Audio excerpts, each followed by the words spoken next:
Hello, everyone.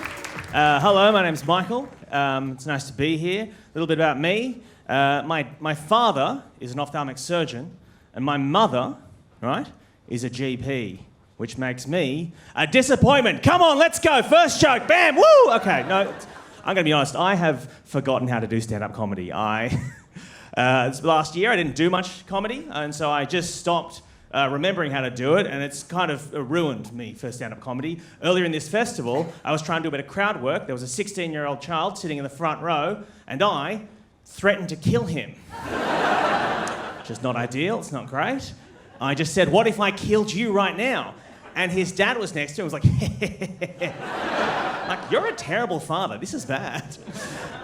But yeah, it's nice to be here. Let's just crack into some material. I'm trying to be better at the environment. I'm trying to be better at that. It does make me think, though. I often wonder, like, what corporation, because they're not great. But what corporation do you think is the best at the environment? What corporation, what company do you think has done the most to reduce greenhouse gases? What do you guys reckon? Sometimes people think it's a solar company or like a wind farm or something. I have my own theory. I think it's a tobacco company, right? Obviously, they plant a lot of trees. That's good, right? But also, and this is the majority of it, the best thing you can do for the environment is kill a human being. Let's be honest, right? Come on. I'm not saying it's morally right. I'm just saying, you know, if we want to fix the environment, like, we're the problem. We're going to have to off some of us, you know what I mean? And they've been doing it for decades at the tobacco, haven't they? They've just been ending human lives for decades. And, you know, it's awful, but in the same way, they're saving us. Look, I feel like there's some tension, so I just will explain it to you a little bit further.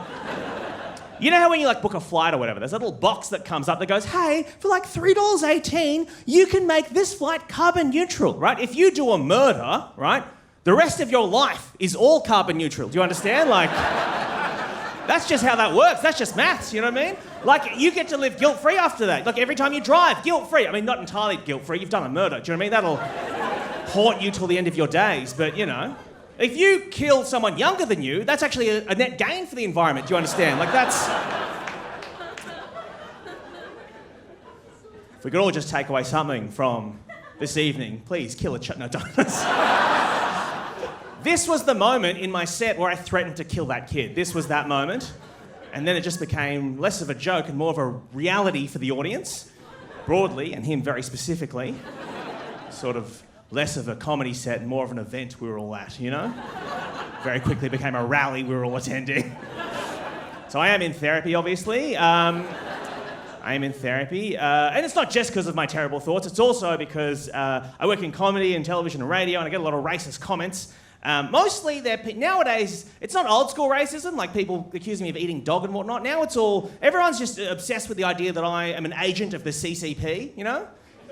Which is pretty full on, but also kind of flattering, do you know what I mean? Because, like, have some respect for the CCP. They're not hiring me, do you know what I mean? Like, I don't even speak Mandarin, do you know what I mean? Like the only secret agent who has to have a translator to talk to head office. Like, it's not good.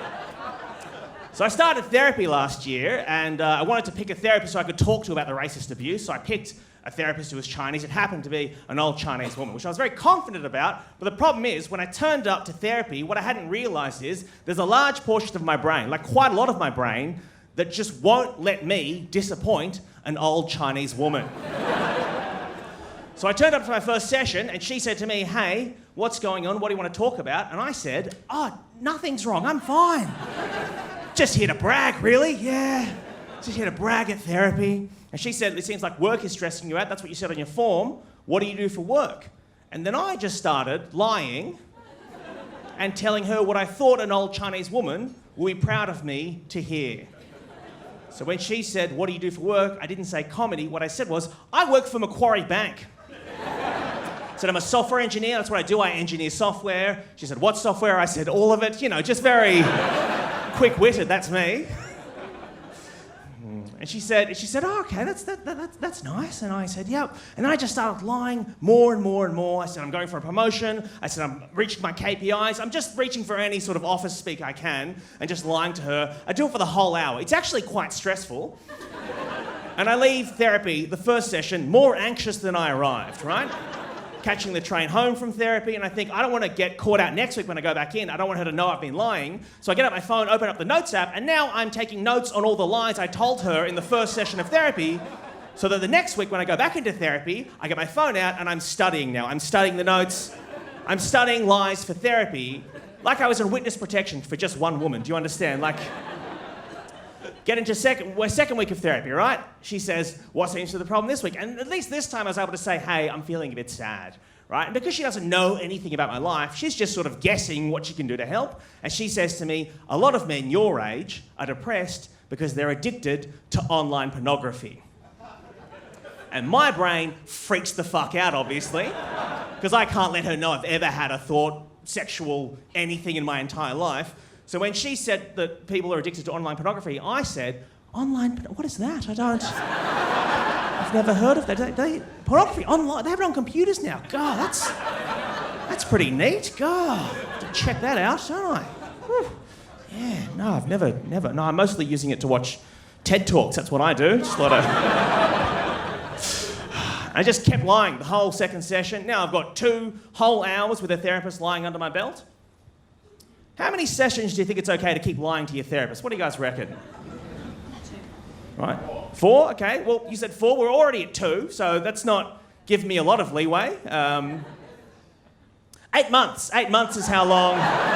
8 months. I was going to ask if anyone here was in therapy, but fuck, it's a Monday night and you're at a comedy show. Some of you are on a mental health plan.